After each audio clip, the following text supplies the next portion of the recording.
Hello, Mountaineers. It's Mr. Movie Mountain, and I'm back. Now, I know I said I had the goal of releasing 4 special Spooktober videos, and I ended up only getting around to 1. And I'm still working on a script for my in-depth review of The Shining, which I hope to come out sometime in the near future, and maybe review some of the other classic horror movies that I watched. Needless to say, things have been busy, and this is kind of a side hobby for me. But I wanted to put together a video of a few of the movies that I've seen throughout October and November that I didn't have the time to make a full review for. So let's get into it.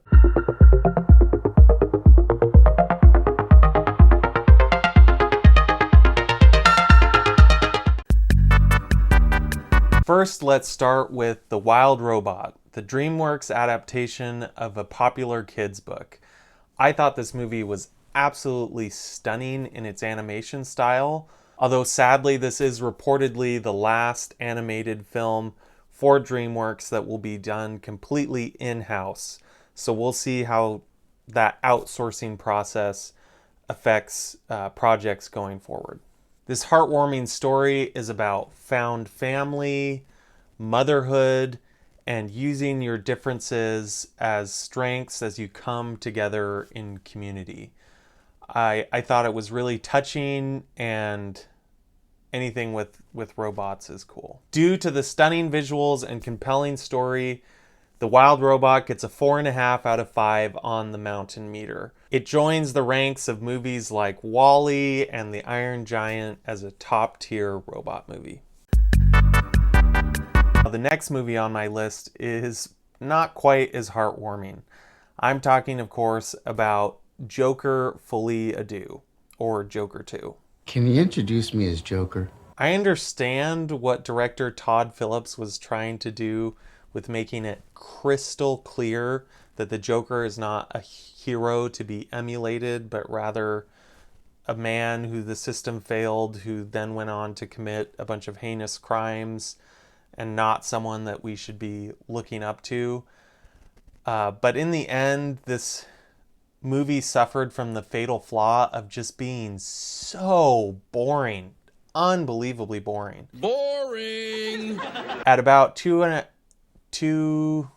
hours and 20 minutes of runtime, it felt really long to sit through. And when you have Lady Gaga in your movie, I feel like you need to let her have some big musical numbers and really belt it out.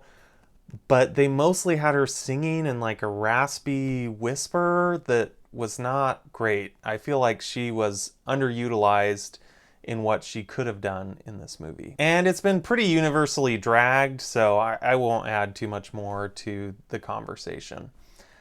I did think it had pretty good visuals, the cinematography was good, and the opening, 5 minutes of the movie is a Looney Tunes style cartoon that I thought was super fun and cool.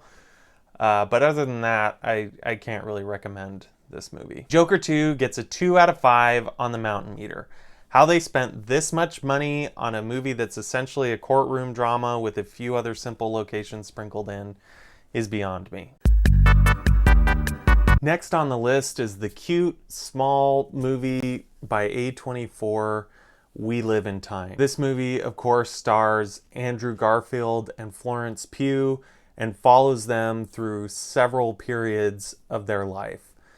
When they first meet, through an interesting circumstance, when they've been together for a while and Florence's character is pregnant, and then when they've been together for longer, they have a young daughter, and Florence's character has her ovarian cancer return. From the trailer, I went into the movie thinking that it was going to make me very sad, which it definitely had its sad and emotional moments, but I didn't feel like it was taking a sledgehammer to my heart. It was kind of subtle in its sadness, I guess.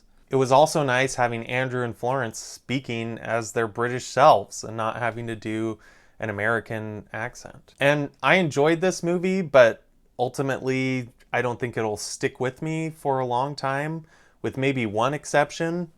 There is a birthing scene in this movie that is so chaotic and wild that I don't think I'll forget it for a while. Because only Spartan women give birth to real men. I give We Live in Time a 4 out of 5 on the Mountain Meter. For a movie with eggs as a central part of the plot, I thought it was great. And if you're liking these rapid style reviews, please let me know in the comments below and consider subscribing to the channel. Final movie I wanted to talk about was Smile 2. And I went to see this movie on election night, my rationale being I'm feeling really stressed.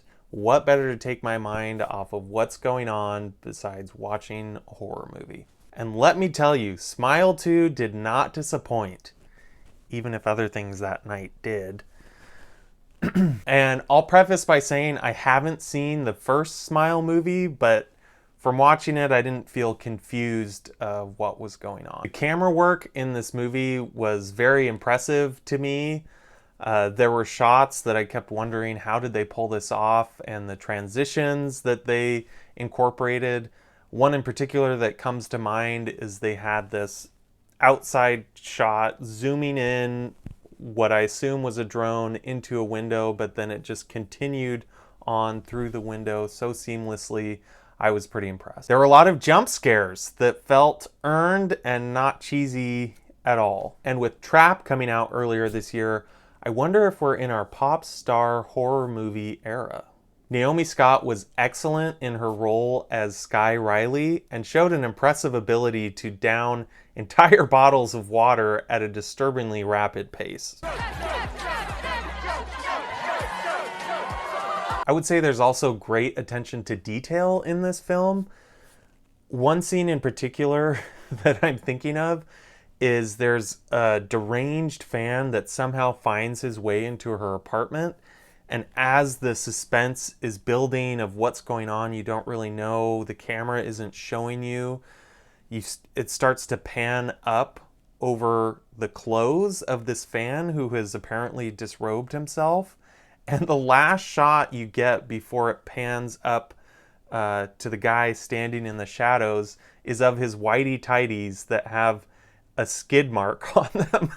And it was so gross and weird, it had me laughing and being terrorized at the same time. And you even get a few scenes of Ray Nicholson flashing an iconic deranged smile that he probably picked up from his dad. I give Smile 2 a 4 out of 5 on the Mountain Meter. I thought it was a great horror movie that had me jumping out of my seat multiple times. Hopefully you liked this rapid review format for a movie. I want to keep experimenting with what I do with these fun little videos. And if you made it this far in the video, thanks for watching, and I'll see you in the next one.